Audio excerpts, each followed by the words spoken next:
What's up, guys? This is Zach, Dreamedia Home Theater, and I am about to deliver what you have all been asking for, a home theater install. This is going to be some of our best-selling brands, and I'm going to walk you through all of the nuances of doing a complete retro wiring job, as well as installing speakers, acoustics, and projection. Today, we're going to be utilizing the Focal 300 series in a 5.1.2 with an SVS PB2000 Pro for our deep heart-pounding bass, the Focal 302 on-wall center speaker for our dialogue, and then the Focal 300 IW6 for our front left and right and surround left and right. In addition to that, we're going to be using the Focal 300 series ICW6 for our overhead Atmos, so you can feel all of those overhead effects ripping around the room. In addition to that, we are going to do a super cool backlit kit on the acoustics absorption and diffusion package with the Flexi Waves. This is going to be custom, and I'll make a separate video in detail showing you guys how I accomplish this. Now for our video, we're going to be utilizing the Epson LS12000 4K eShip super bright and vibrant projector paired together with a 133-inch Screen Innovations pure gray screen with the backlit LED kit. This room is going to be poppin'. In addition to that, we are going to be terminating everything in a closet nearby in a fully enclosed rack and do all of our wire management as well as our amplification and sources terminating in that location. And then our preferred installer is going to install a Savant remote to make everything one button press and super easy to use. I can't wait to get into this project and transform this room right here into an epic home theater. If you guys would like us to do something like this for you, be sure to reach out today and schedule a free consultation with one of my specialists. We do service the entire nation and would love the opportunity to earn your business. Currently, our preferred installer network is in 28 states if you don't plan on DIYing it. All right, guys, let's get into this video.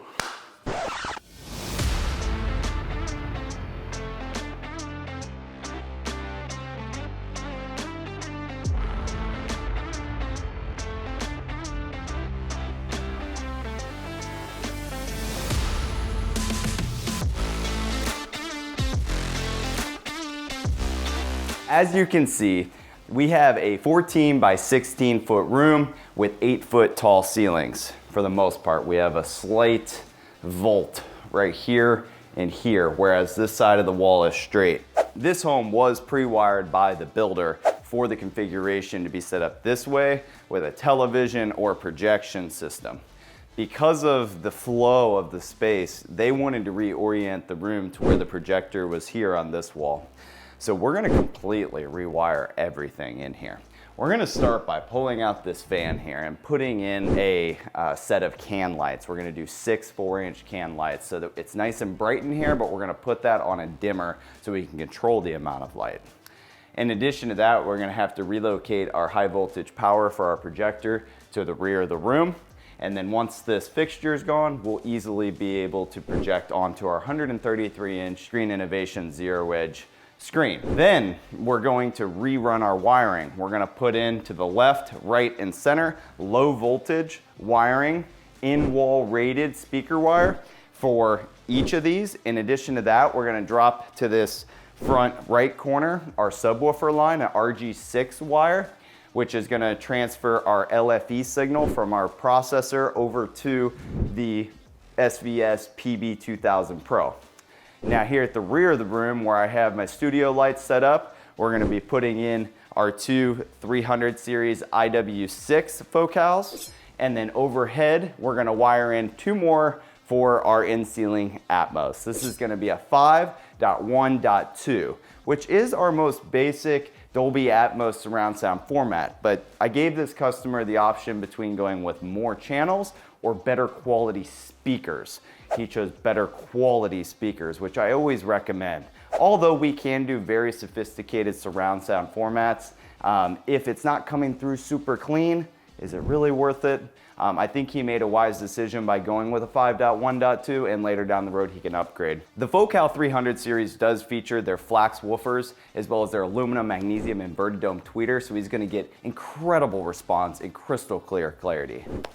Let's talk about the acoustics. So as you can see right now in this space, it echoes, right? It doesn't sound great. So what we're gonna do is a mixture of absorption and diffusion as well as a multi-diffuser on the ceiling so that we can dampen the audio yet keep it nice and lively. And I'm gonna backlight all of those acoustics as well, and that's gonna be custom. All right, guys, well, that is a rundown of what the game plan is. Now we get to get started on the work. All right, guys, so right now what we're doing is marking out the center of the ceiling. We're gonna need to install our can lights center with the whole room. And also we wanna take into account our diffusion that is going to go on the ceiling. This is the Acoustics DC3 multi-diffuser, and we're gonna put those on the ceiling to kind of liven up our audio because we're gonna be doing a ton of dampening on the sidewalls. And then here at the rear of the room, Juan is working on using a laser, and he's going to use this laser so we can see center on the ceiling. And then we're gonna mark out off of that center line 3 feet to each side, and that's where we're gonna be putting our can lights. All right, so right now we're working through our can light placement.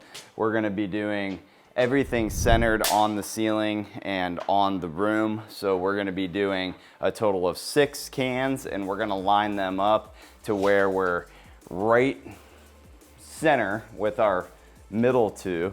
We're gonna be sitting at 8 feet from the front wall, 8 feet from the rear, and then we're gonna go 3 feet out, 3 feet out on both sides, and then we're gonna go 3 feet out to the front and back as well, so that everything is symmetrical. And then we're gonna put our multi-diffusers centered on the entire room. So what we're doing right now, guys, is we're checking our stud placement in the ceiling to ensure whenever we go to cut our holes for our can lights that we don't run into framing.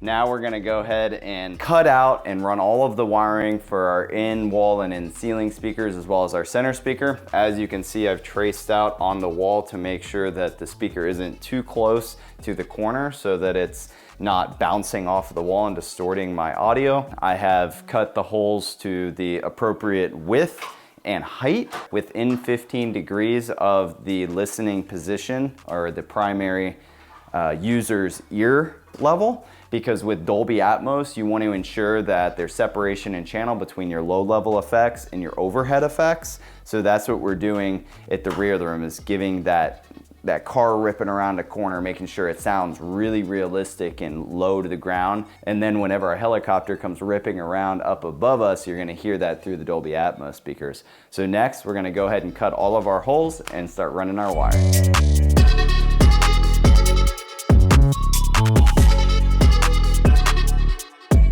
All right, we just got our in-ceiling speakers cut into place. So we're gonna need to cut a hole for our center speaker wire. We're gonna attach our speaker wires to each line and pull it up and over. So then we're gonna drop it down the wall right here to where our subwoofer is gonna terminate. All right, we just got that last speaker wire drilled down through the framing at the top of the wall and down to our surround left speaker.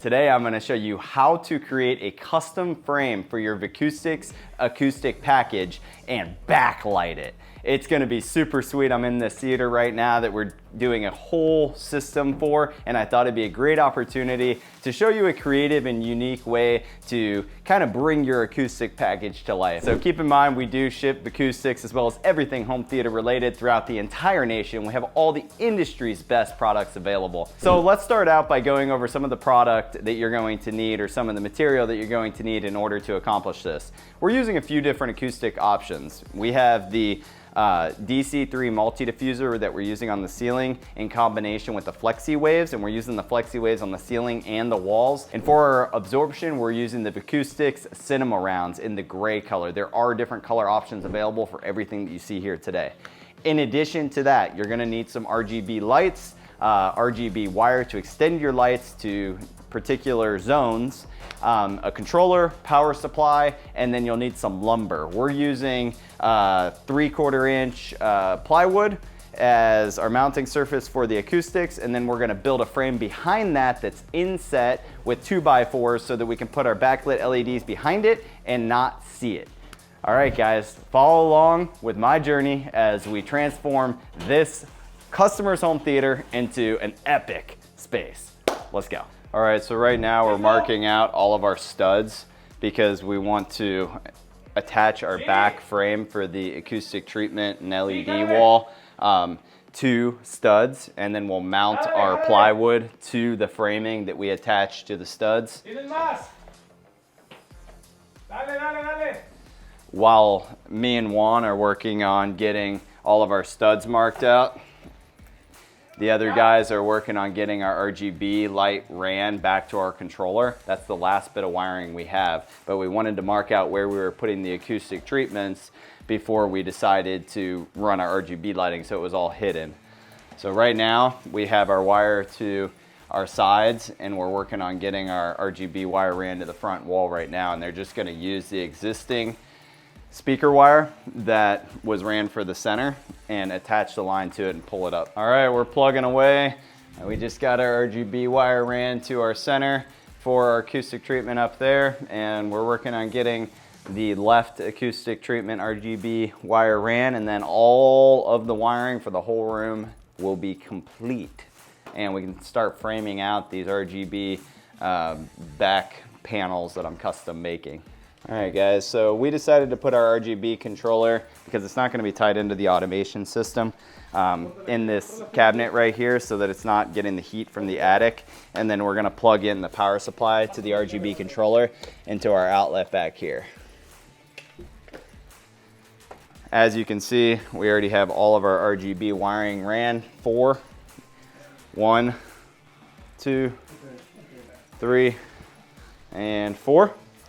And in just a moment, we're going to start working on our framing for our acoustic backdrop.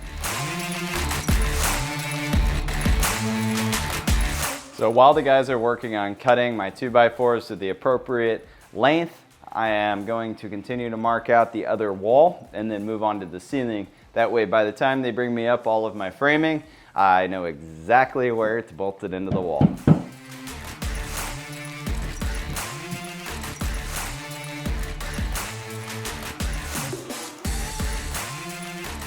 Okay, now that I've gotten everything traced out, I know exactly where I want my framing, my back to my plywood. I'm gonna frame that out, and then I'm going to install my LEDs in place. I marked out on the back of my plywood where I wanna put my LEDs. And then what I'm gonna do is bolt the plywood to the back framing, and there's gonna be a little gap, a 2-inch gap for the 2x4 between my framing or between my plywood and the wall. And then I'm gonna mount all my acoustic treatments to the plywood, which should give us a very aesthetically pleasing look. All right, guys, so we're gonna start with the framing. As you can see, I've marked out the corners of exactly where I need them to terminate or where it needs to be mounted. And then we're gonna throw a level on it and bolt it into the framing, the studs behind the sheetrock, because we're gonna put a ton of weight on all this framing. I mean, even just the 3/4 inch plywood is extremely heavy. And then we're gonna mount all the acoustic treatments, and the flexi waves are pretty heavy. So we're gonna really beef it up and put some massive 4-inch construction screws into the wall to make sure that this isn't moving anywhere.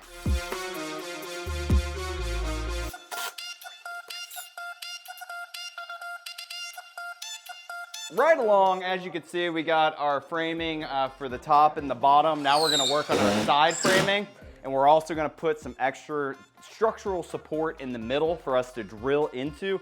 Again, I wanna make sure no matter how hard the base is hitting, this theater stays together. All right, we're moving right along. The guys are working on cutting us some more support beams to go in between our studs to give our plywood even more strength. I wanna make sure no matter what, if this freaking theater is going wild and we had 30 subs, that no matter what, everything that we install is gonna hold solid. So next we're gonna install our LED kit while they're working on cutting the framing to keep this project moving along.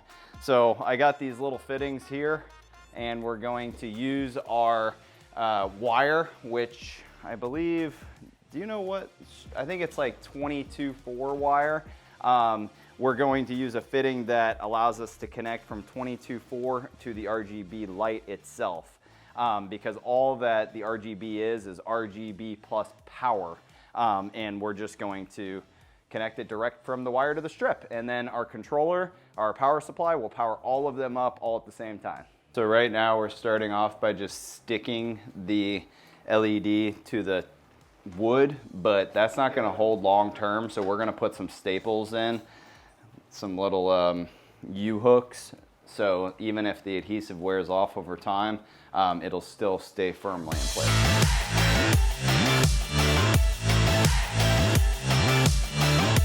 All right guys, I'm going to give you a close-up shot on one of these on how you connect raw wire to the RGB strip itself. It's very simple. It lines right up. RGB, and then the plus is your power, black. And it just fits right into the fitting. I'm gonna show you a close-up.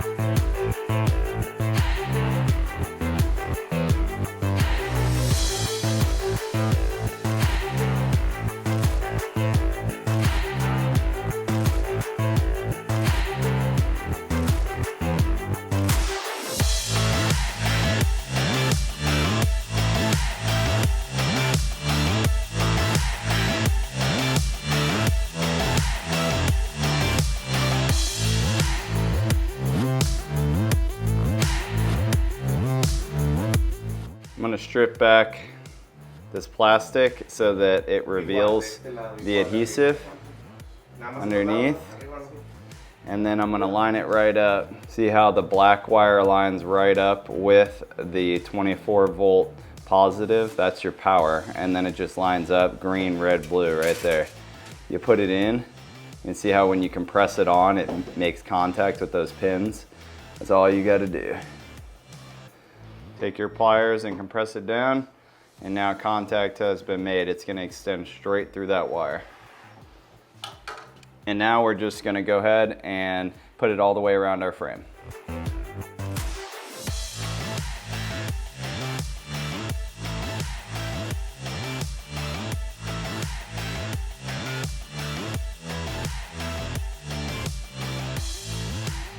All right, we're moving right along. We got our 2 side panels up, and now we're going to be installing our framing for the ceiling acoustic treatment, which is the Acoustics DC3 multi-diffuser, and we're using the waveguides in addition to that to give it a little flair. The waveguides are cool because not only do they have a hard surface on top, but they have absorption as well, which will cut back on some of the reverb on the ceiling. And we're putting those on the sides. All right, we're moving right along with this project. As you can see, we got our framework in place for our acoustic treatment package that we're gonna be installing in this room, and we've backlit everything. Now we're gonna start popping in some of the speakers. I'm gonna show you guys why I love the Focal 300 series so much. These things are insanely easy to install, and I love that they come with a paintable magnetic grill plus a paint shield. I do have a drywall guy coming to repair some of the holes around the room that were created for us to run the wiring, in addition to the blank plates that are in place from when the home was pre-wired from the builder. So I'm going to show you how to install the speakers, in addition to how to utilize those paint grills before the painter comes. This is great because, say you're building a new home, you can have all of the holes cut throughout the house, pop the speakers into place, and then put the paint grill on. And then whenever the home is done and you're ready to move in, you can pop the grills on. All right, this is the Focal 300 series IW6. And we're going to be using the same technology for our ceiling speakers as well as our center speaker. This speaker features a 6.5-inch flax woofer, in addition to an aluminum magnesium inverted dome tweeter that is rotatable. And then you have high level and mid-level adjustments right here on the front. Now, one thing that's very unique about this is it's a toolless installation. Obviously, you need to cut the holes, so it's not completely toolless, but if you take your legs like this and pull them back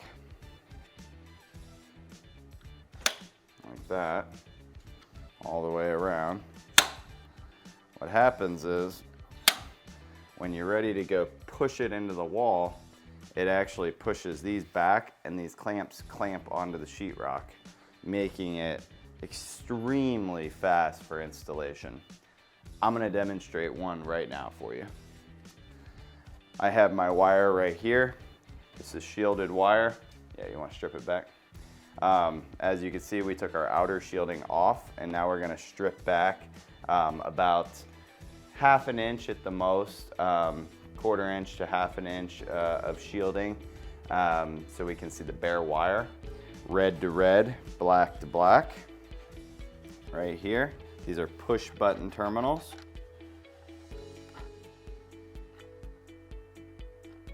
Perfect. And then watch this, guys. It is just crazy easy to install.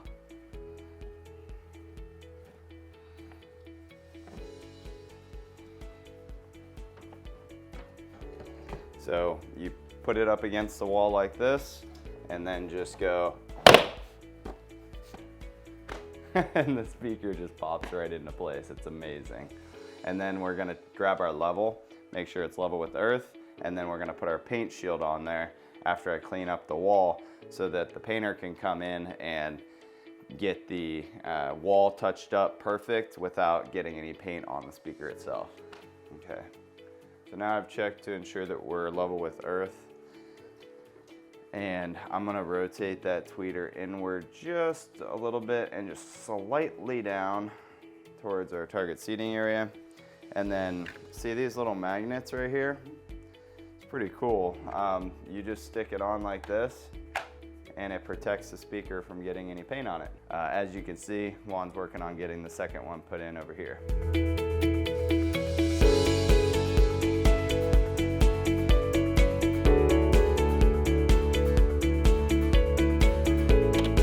All right, now that we have all of our end walls in place, now we're gonna move on to the ceiling speaker, which is the Focal ICW6.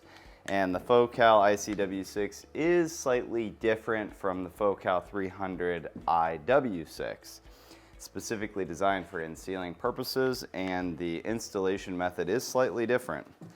As you can see, it's circular, and it does have these dog legs on it. What you do is you put it down like this, after you've cut your hole, of course. And then you push the bracket up into the ceiling, and then what happens is these come down and clamp on the sheetrock. So once this ring is in the ceiling, you're gonna push up and see how it's gonna clamp the sheetrock. Well, then you go the extra step and you push this up like that and down, which locks it to where it'll be clamped really strong with that spring on the sheetrock. So we're gonna go ahead and install these two next. And then after this ring's in place, the speaker literally just screws right in. And once all of these are up like this, the way that it holds in place is there's a little lip around the speaker, and the speaker clamps onto these little hooks right here. It's pretty cool. Juan, can you hand me that? So if you look here, see this little lip, guys? That's the lip that this is gonna catch. So it goes up and then it catches that lip. It's pretty cool stuff. So we're gonna go ahead and install them and show you guys how it's done.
All right, and that's how you do it. And then I have the painters in here working on the sheetrock right now.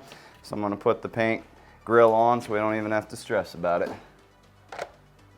All right, now that we have all of our in-ceiling speakers installed and we've cleaned up the space, not only are all the guys working on repairing the sheetrock, but I have the painter working on touching up the edges of my plywood because I don't want it to stand out. I want it to blend in with my flexi waves that are going to be mounted to the sides. So he's going to go about an inch in and do the sides as well, all the way around all of my different, whatever you want to call these, frames that I built for the acoustic treatment package that we're about to put in. So as soon as he's done hitting all the edges, we're gonna start on the first side. The room is finally coming together. We're getting to the exciting part. All right, we're working on getting everything mapped out now to where we can actually start installing the acoustics. We'll do a time lapse as we complete the whole project, but it's definitely gonna take some time.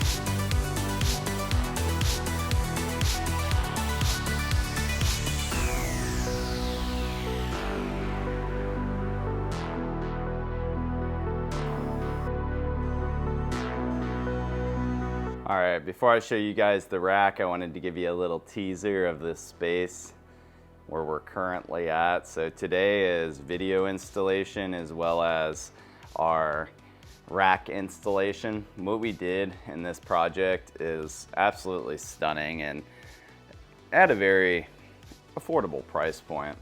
As you can see, we have the waveguides flanking our cinema rounds. This gives a really nice aesthetic feel to the room as well as serves as a major purpose, sound absorption. You guys, if you go back and watch our initial video or the full install video on this room, the echo in here was incredible. Not to mention it was just a dark pit. So we installed can lights in addition to acoustic treatments and backlit them all to give it a really nice feel. Has a great vibe now and it just sounds acoustically proper. It's going to make our speakers really shine because before this we would have gotten some crazy reverb and these Focal 300 series speakers with the flax woofers and the inverted aluminum magnesium dome tweeters would not sound as good.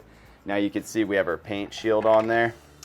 This is just for ensuring that we don't get any paint on the speakers because we were doing touch-ups and had to repair a bunch of holes. Now here on the ceiling, we have the multi-diffuser DC3 and the wave guides. I think this turned out really cool. Kind of got like a spaceship vibe going on up here, but really changed the overall aesthetics of the space. So as you can see, now we have the projector up here wired with power as well as HDMI and Cat 6 in case we need to throw a baling on it in the future to convert to future HDMI versions. In addition to that, we can use it for control with our Savant remote. So today the screen's gonna go right there where the Dreamedia banner is. Projector's gonna go up here. Subwoofer's gonna go down here in the front right, and center speaker is going to go on the wall there. All right, guys, we are moving right along with this project. I wanted to take a halfway intermission and kind of explain where the project is currently and where we're heading. So far we have done a complete transformation of this space. We've added in lighting to really change the aesthetic of the space and give it a great vibe. We also changed the acoustic properties of the room by adding in a custom acoustic package with a mixture of their cinema rounds for absorption, their multi-diffusers to help diffuse the audio and still keep it lively, as well as their wave guides, which have absorption and diffusion and just add an aesthetically pleasing look to the space. We really spent a lot of time on making this room look aesthetically pleasing. We also went in and completely rewired the room for a true 5.1.2 Dolby Atmos system. We got his surrounds right down at ear level so that we can separate out our overhead effects and our low level effects. That's really important whenever you're doing Dolby Atmos because you want to hear the helicopter and plane up here, and you want to hear your car screeching around the corner at ear level. And then we have our front left and rights flanking the screen centered for aesthetic reasons, and then we have our center speaker right below the screen, bringing it up as high as we can to ear level, and we'll adjust for the rest in the room correction software. And then we're going to be doing the one PB2000 Pro for our deep heart pounding bass. Now this whole room was wired before, and we got rid of all of the terminations from the builder, repaired all the sheetrock, and we have everything looking super clean. We got it rewired with high voltage power to the rear of the room and a new HDMI cable and Cat 6 cable for our projection, which is going to be the Epson LS12000. And today we're going to be installing our Screen Innovations 133-inch pure gray, and we're gonna custom install a backlit LED kit on it to help bring this whole design together. So things are really moving along now. It's been kind of slow going because we needed to wait for texture and paint and things like that to dry, but I'm really excited with how this system is coming together and can't wait to finish it up today. All right, guys, let's get into it.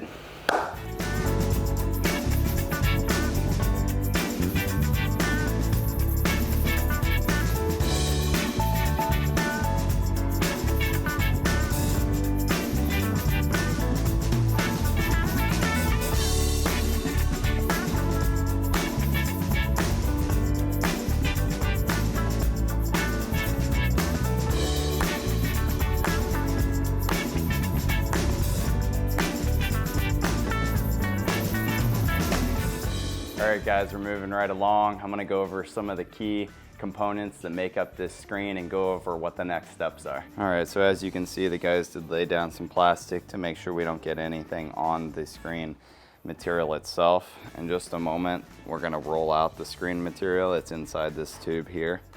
And in addition to that, we have a couple different frames. As you can see, this is the main frame right here. And if you look, these are all the little buttons that the screen fabric is going to attach onto.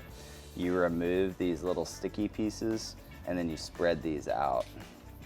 In addition to that, you have your inside frame / outer bezel.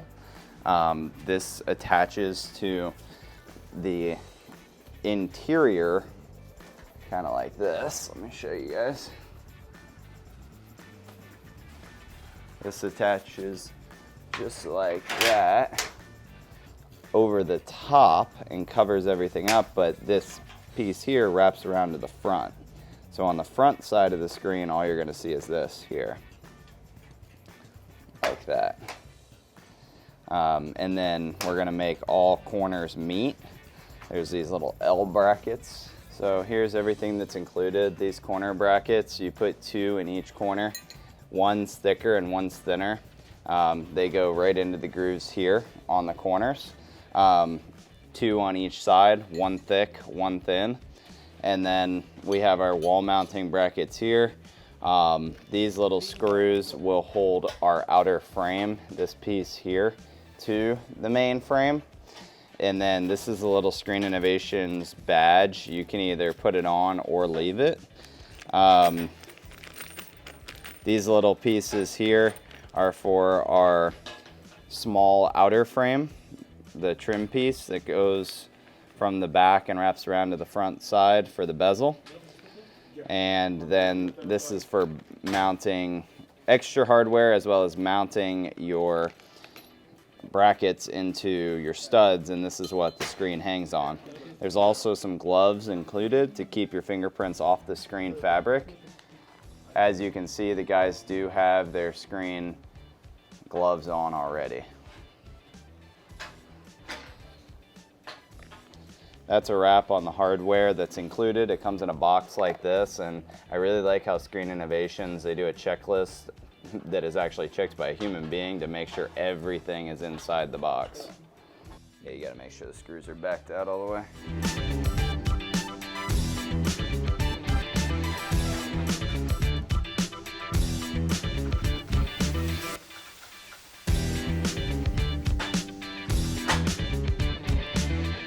As you can see, the guys are working on getting our corner brackets in right now. Next, we're going to space out all of our little buttons all the way around the screen evenly and lay out our fabric, and then start attaching the fabric to the buttons and pulling them around each side. We're going to start in the corners and then work our way outward.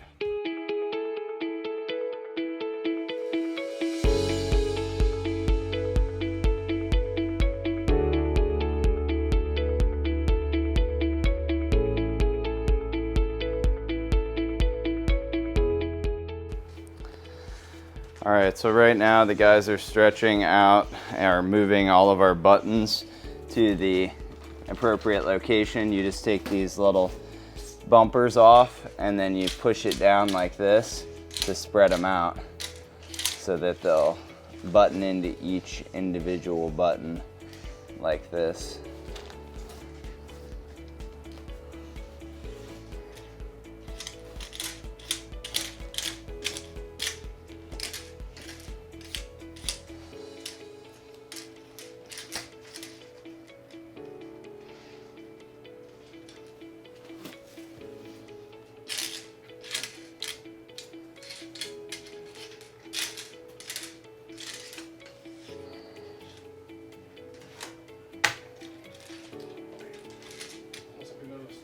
Just like that.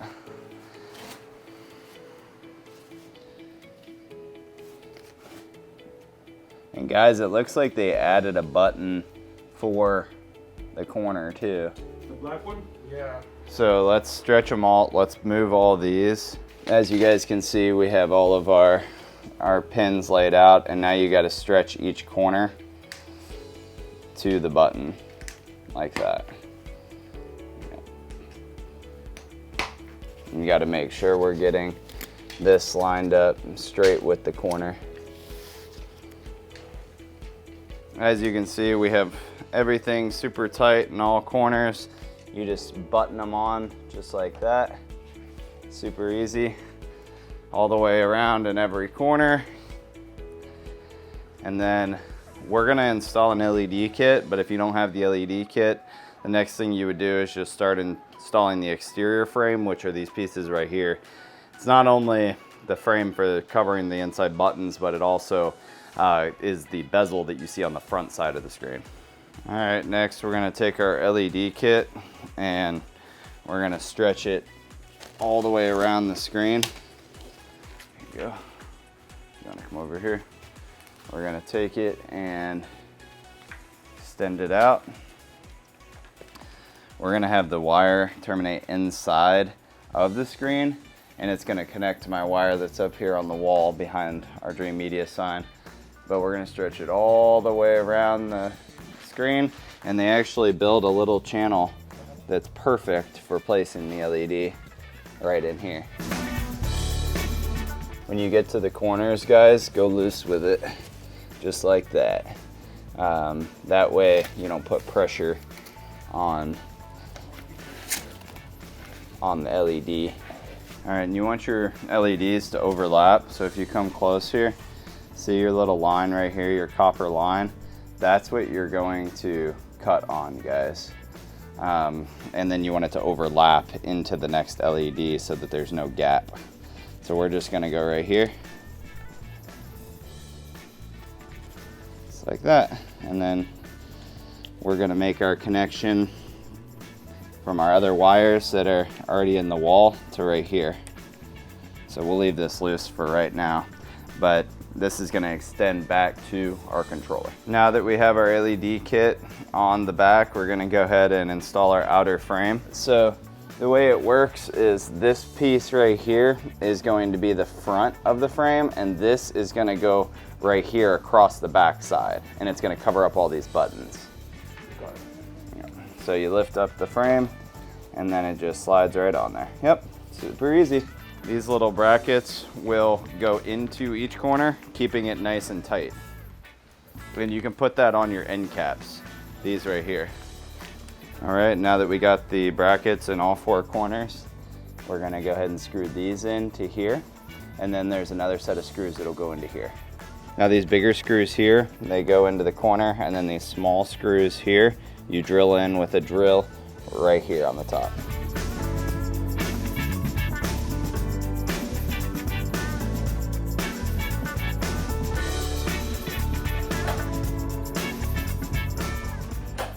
All right, now the screen is completely assembled.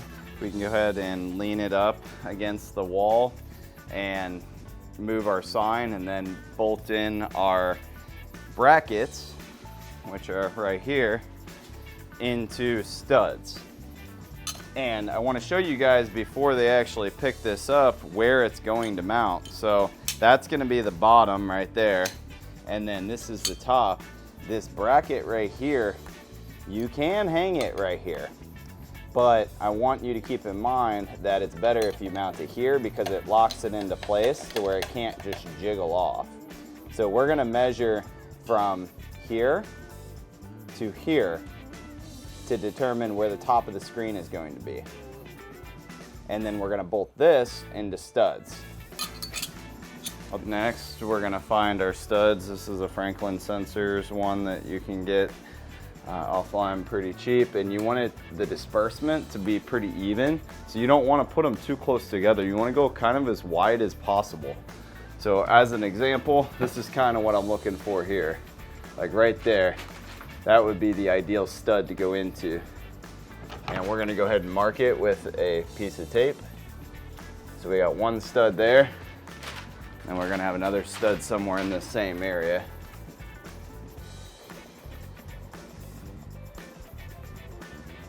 Let's do that one, because it's hitting pretty reliably.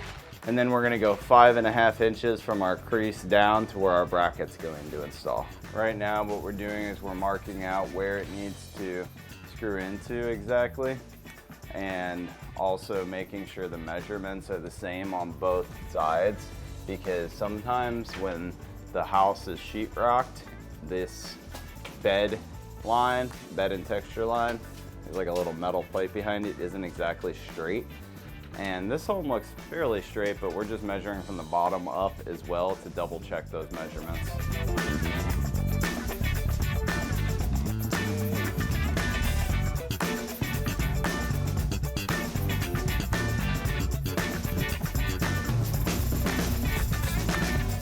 Now that we have both of our brackets installed and we've confirmed that they're level, we're gonna go ahead and hang the screen up on the brackets, and then we can get our LED kit connected as well. All right guys, so we're behind the screen. We had the extra slack, so we figured we'd just connect it here on the floor.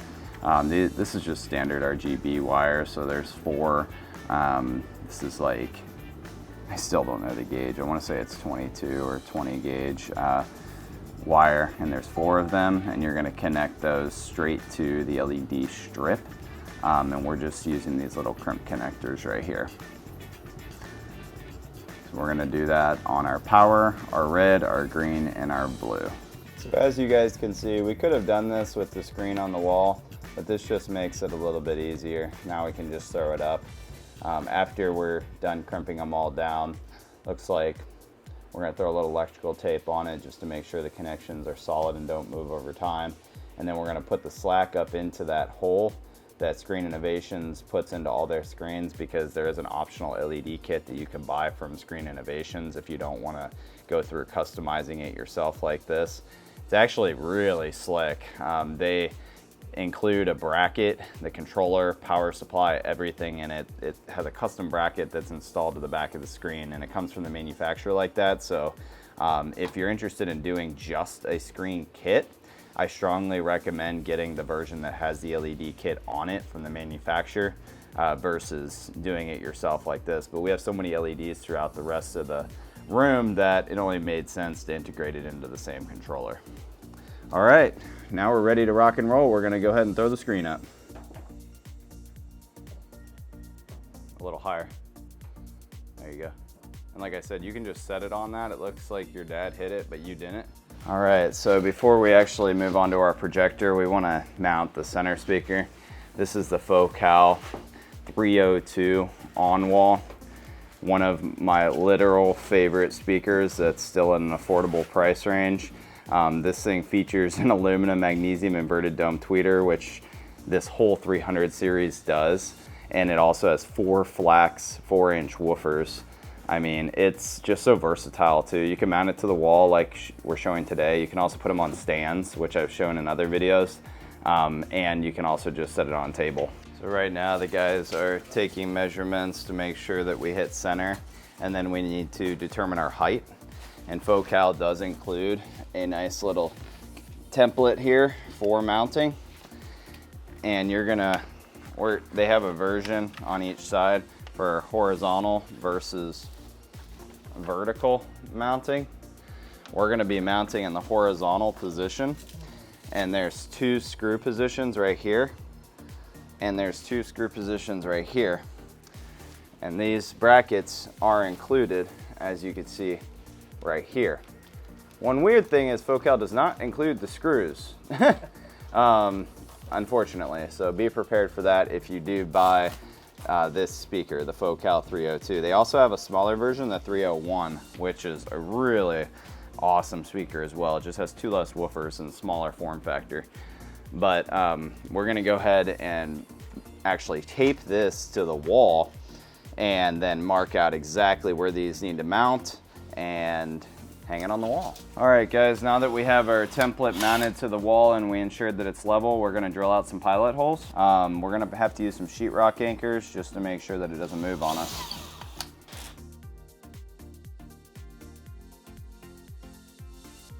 These are my favorite for like kind of stuff that's not super heavy. These are rated for 75 pounds each, so it's definitely still overkill.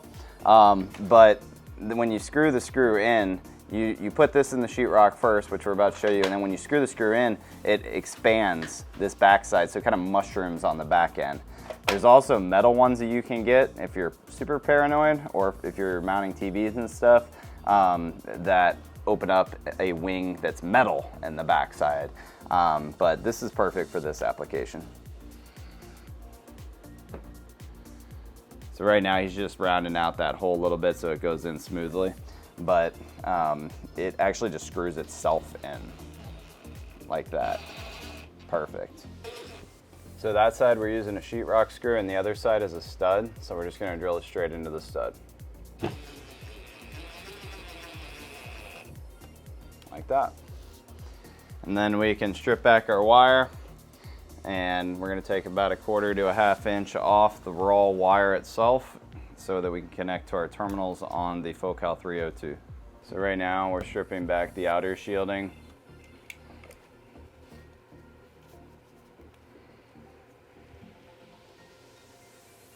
taking a little bit off the inner shielding. Like I said, 1/4 to a 1/2 inch is good, and then you twist all those strands together so that it goes into the terminal easily. All right, and then next we're gonna connect our 302 to the wall and hang it up. If you look here on the back of the unit, you got your terminals there that we're going to connect to, and then these are the little hooks that it hangs on, which we'll demonstrate momentarily.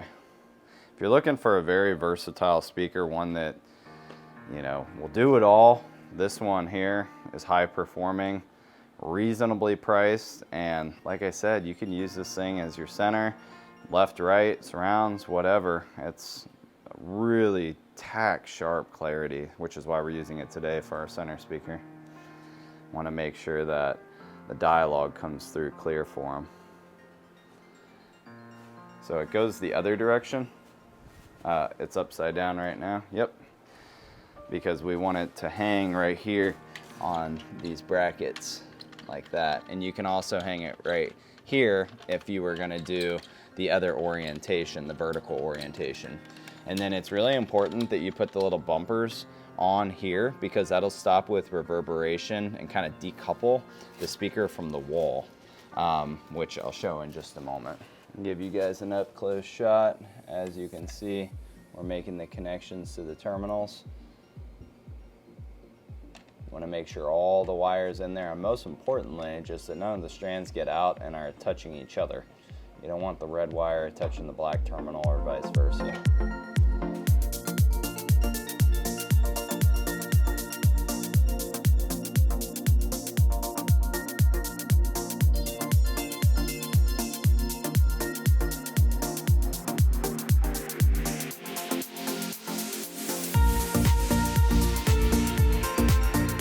All right guys, we're moving right along with this project. We're gonna go ahead and unbox our subwoofer. This is the SVS PB2000 Pro ported subwoofer. This thing performs exceptionally well for the money. I love SVS. When it comes to bang for the buck, you cannot get any better than the SVS brand. They dominate when it comes to subwoofers. So we're gonna pull this out, and this is gonna go right at the front of the room up here. And we do have our single outlet surge protector on that as well. That's a small piece that a lot of people don't think about whenever you're ordering product. Projector, sub, of course, all the AV equipment, all needs to have surge protection to ensure that if you get hit by lightning, you're protected. Also, the manufacturers aren't gonna cover that under their warranty. So pick one of these up. They're very inexpensive whenever you're speaking with our sales representatives, and add it to your subwoofer or projector purchase.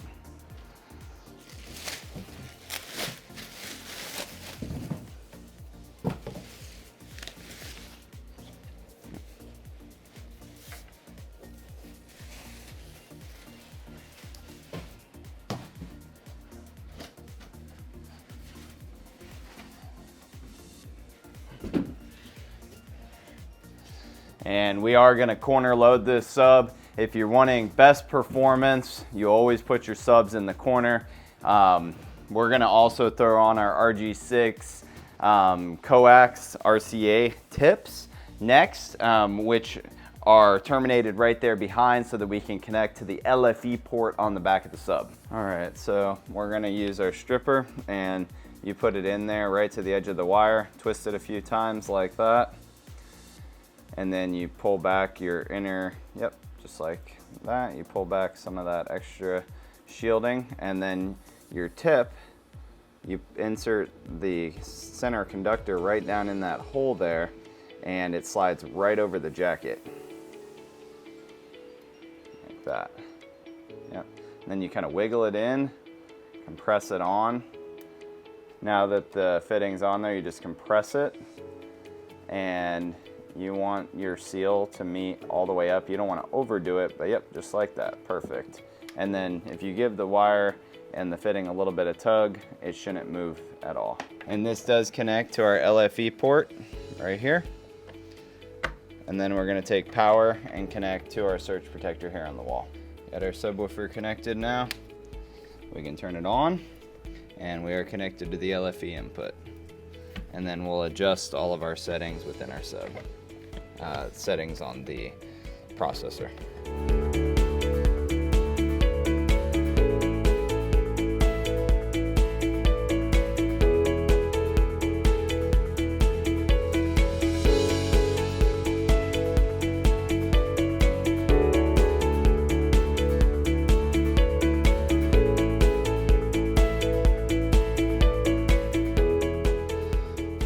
So as you guys can see, we're moving right along. We got our top plate installed on the LS12000. I am kind of interested as to why they didn't make a new mount for Epson, because the bolt pattern used to line up straight with the old model, the Epson PC 5050 or 6050 would be the comparable model to this, but they didn't manufacture a new projector mount, so the screws don't really line up 100%, which is okay. You just want to get your pole right here in the middle of the unit.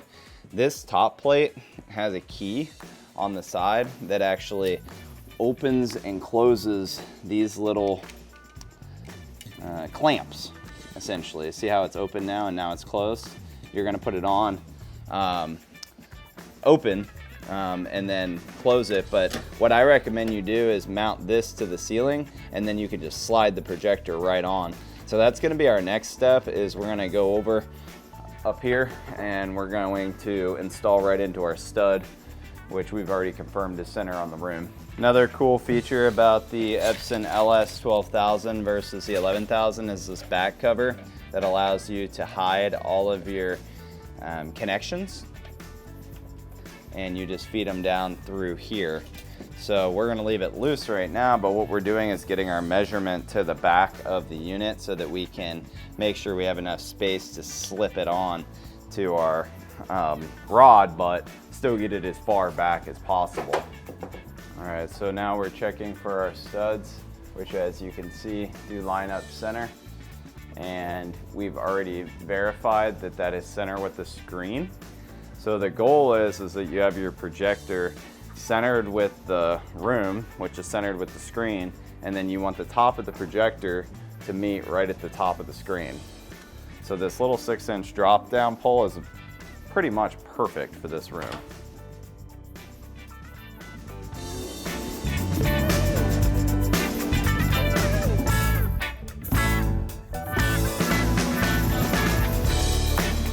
All right guys, so what we just did here was splice in a IR sensor. We just used the Cat6 cable, and you just take a couple strands. There's a total of 8 strands. You can pick any 2 you want, and then you just splice in the 2-wire IR, and this is gonna go back to our rack room so that we can hook it up to our Savant system right here. Okay guys, so we did hit the stud that's right here. Making sure that no matter what, that projector is not going anywhere. You could hang from it. The other 2 are really more so just for aesthetics. And now we're gonna screw on this piece to the pole.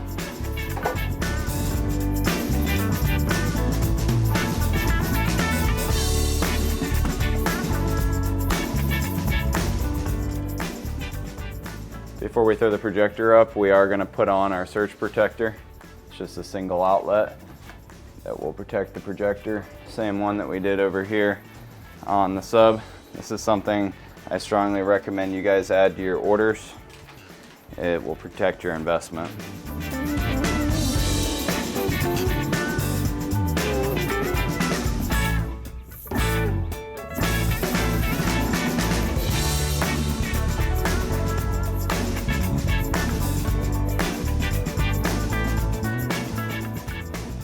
Guys, I do want to point out something that's pretty important.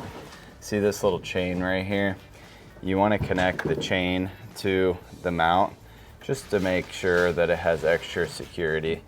Doesn't hurt, because if you spin this right here, it will release the projector's clamps.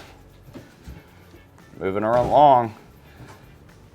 Now we're going to connect our power, our HDMI, and our IR. All right guys, so we got our HDMI connected, we have our power connected, and if you look here on the front of the unit, We have our IR sensor right there over the eye. And now we're gonna go ahead and pop on our back panel right here to hide all the wires. It's kind of hard to see, guys, so I'm trying to give you a visual, but see these little screws right there? They both need to be tight. That screw and this screw right there to hold the back panel on. All right, and finally, we're just adding some zip ties to keep everything nice and tight, and he'll finish that up in 1 second, moving right along. All right, guys, so one of the next steps is we need to make sure that the projector is level, front to back and side to side. This is essential to not getting a keystone. If you want your image to line up perfectly straight right off the bat, some key things you can do is make sure that it's dead center with the screen, dead center, left to right on the wall. Make sure just everything's lining up, and then make sure your projector is right at the top of the screen, and make sure that it's level with earth. And once we do that, then we'll fire it up, and you'll see the image will project very straight. So we're gonna loosen up. We got a screw here, we got a screw here on the front, and we got a screw over here. We're gonna loosen up this one on the front, right here, and we're gonna roll it till it gets level. Okay, so now we can roll it like that till we're level. Okay, and we're level. Now we're gonna go ahead and tighten it down.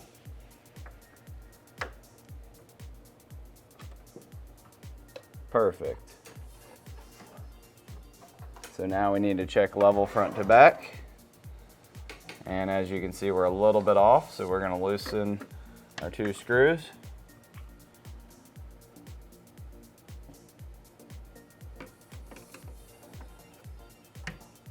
And we're gonna make it level. A little bit, yep, a little bit more. Perfect. Now we're gonna tighten that down. We're gonna do the same on the other side.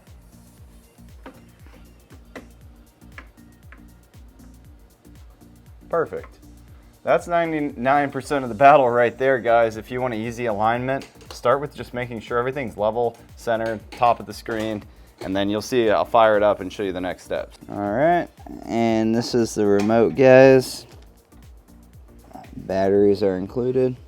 All right, guys, we're moving along. I'm gonna do a quick alignment on the projector. First, you just focus it roughly. You can always go in and fine tune it later, and then select your orientation. We're gonna select the top one.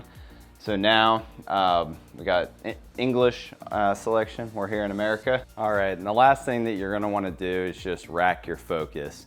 In a nutshell, aligning your projector is extremely easy. Just follow the key steps of making sure the projector is centered with the screen, it's level with earth, front, back, side to side, and then you can use all of your lens shift as well as your zoom and focus to get it dialed in just right.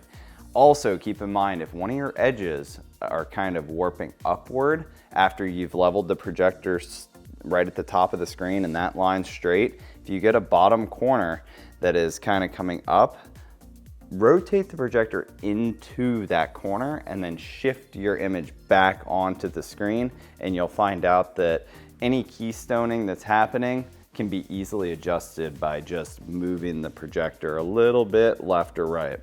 There are some very advanced keystone correction features built into this unit, but I would highly advise against it, because anytime you're using keystone adjustment, you're technically warping your image and distorting it. So if you follow some of these essential steps that I just put in place for you, you're gonna find success really quickly, and you won't even have to mess with those settings. All right, guys, we're getting there. We're kind of moving along with this project. Working on the rack right now, and then I'll show you guys a demo of it in action. All right, so let me run you guys through real quick what's going on in here. We're going to be installing this 18U Rapid AV rack, our Roku Ultra, our Marantz 5015, as well as we have a Wattbox surge protector that's gonna be mounted right up here. We're gonna readjust all of our shelves. We're gonna take his camera DVR and hook it up to the system too, so that's a source that he can select in case somebody comes to the door or he wants to see what's going on around the house.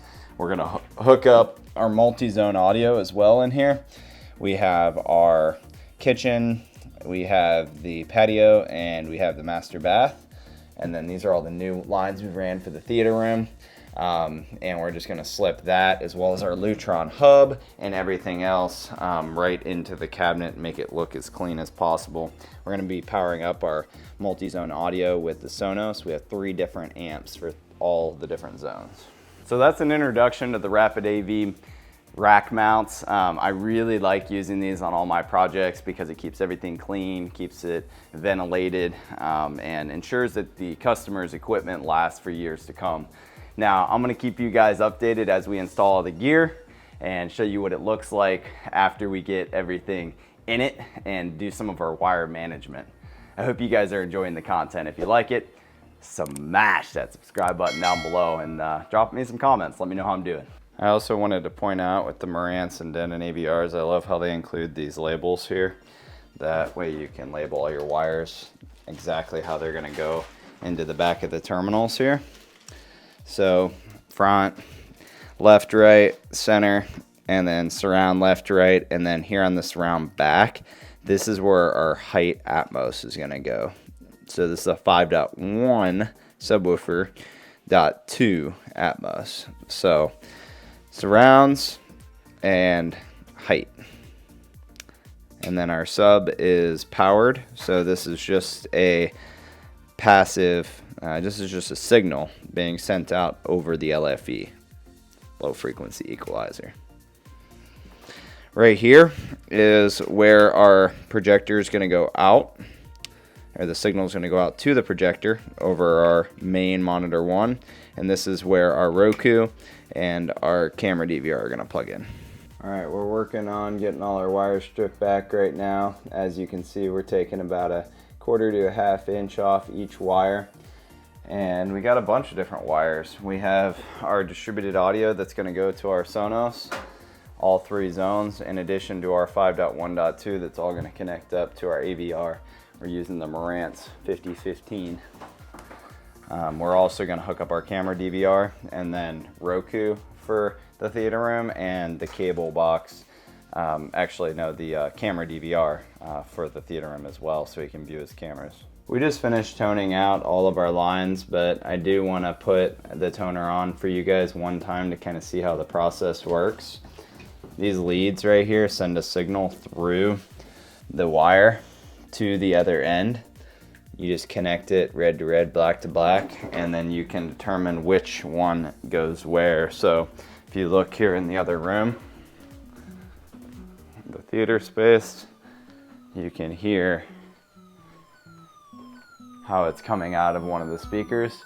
That's a quick way to determine where each wire is going. I hope that helps you guys. Now here on our wiring coming out of the wall, these are all the wires not being used, so we're just coiling them up, and then all the wires that are going to be in use, we're going to group together in one bundle and bring it into our rack in a clean fashion.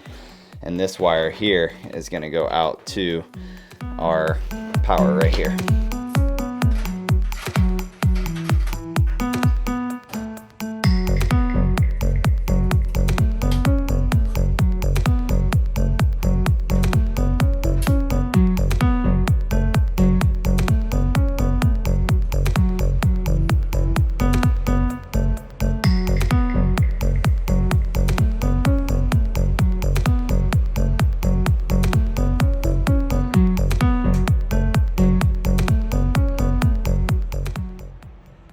Guys, we finished up our rack and I just want to review it with you. As you can see, we got our camera DVR right here, NVR actually, and we have some fans built into the top ventilating everything. We put his link for his Lutron system up here above the rack so we don't trap the signal.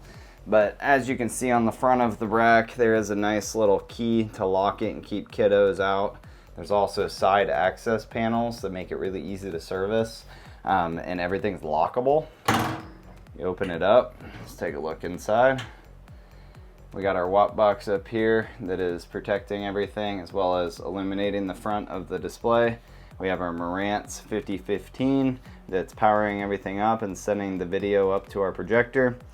We have a few of the Sonos amps. We have one for the patio, one for the master bath, and one for the kitchen. And then we have our NVR hooked up to our theater room, the office downstairs, in addition to the living room system. So the customer can view it anywhere in the home that they'd please. Yeah, that's about a wrap on the rack. Everything was, oh, and we got a Roku down here as well. Everything was tied up, and we did some wire management on the back side so that it's nice and neat, and close everything up and proceed on to the theater room.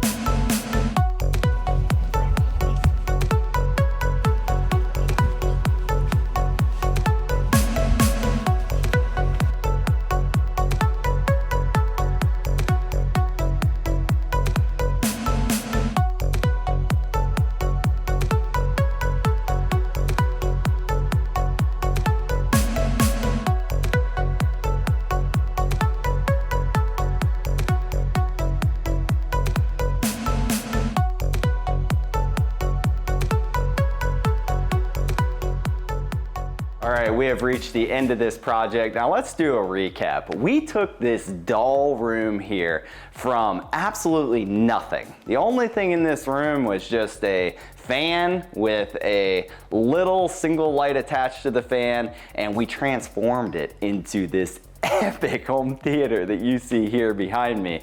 We started out with rewiring the entire space to give it better flow and set it up for the orientation that the customer was looking for. Initially, the projector was set to be on the left-hand side of the room when you walk in. We reconfigured it for dramatic effect and flow to have the screen right here whenever you first walk into the room. And then we went a little bit above and beyond. We installed can lighting, 6 4-inch can lights flanking the top of the ceiling to give us good general lighting for the space. In addition to that, we installed a custom acoustic package. We used a mixture of their cinema rounds with their multi-diffuser DC3s and their flexi waves. We also created a custom bracket and custom framing for them to sit on, and we put LED kits behind them on the sides and the ceiling in addition to the screen, which gave the room some real flair.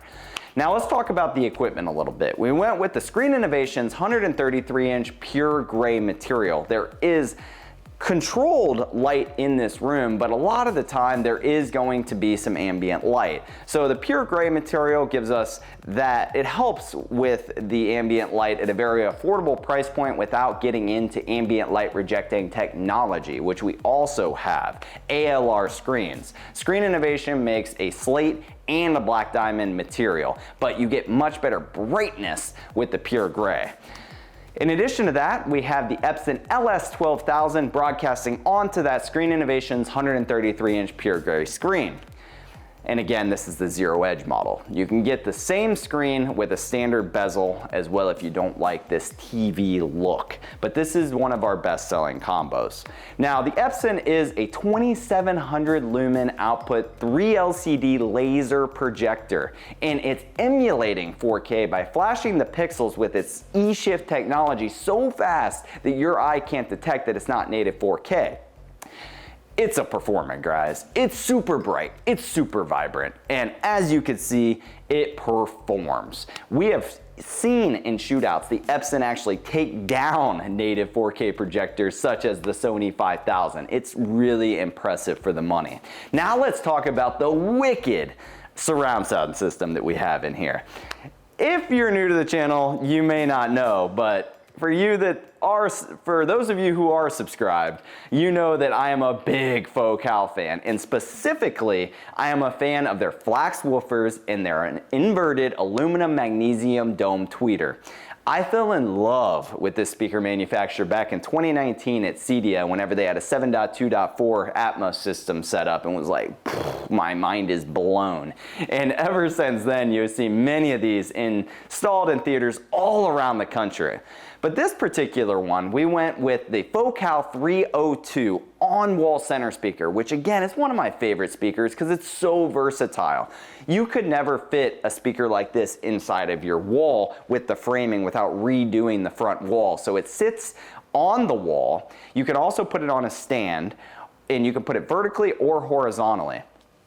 You can have this set up as your front left, right, or center. In this situation, we have it as our center speaker, and then we have the Focal 300 series IW6 for our front left and right, and our surround left and right. And then we have the Focal 300 series, the CW6, the in-ceiling version, which is circular, for our overhead Atmos. So you hear all the helicopters, rain, everything above your head, and then you hear that car screeching around the corner, bullets flying from behind you.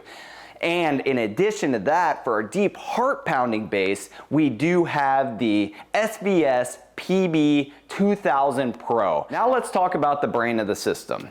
We have our Rapid AV mount, which does ship fully enclosed right to your door, just like you see it in our video. It has the wheels and casters on there. It has many adjustments internally, plus it has built-in fans. We want to keep all the equipment lasting for years to come, and it's really important that we get the heat, we dissipate the heat off of the units. That AV rack is absolutely amazing. It comes with the glass door, you can lock it, all the shelves come included with it. It's just an incredible value. And then we have a watt box surge protector with the light kit on it, which will allow us to power up everything in there, protect it from surge. In addition to, it has those cool little LED lights that you pull out that can illuminate the whole front side so you can see what you're doing in there. We're powering everything up with a Marantz SR5015, which is a 7.2 channel receiver, and we have a Roku and the camera, DVR, NVR hooked up so that if somebody comes to the door or if he wants to check the perimeter of the home, he can pop it up on this massive 133-inch screen. I also forgot to mention we have the single outlet surge protectors on our projector and our subwoofer.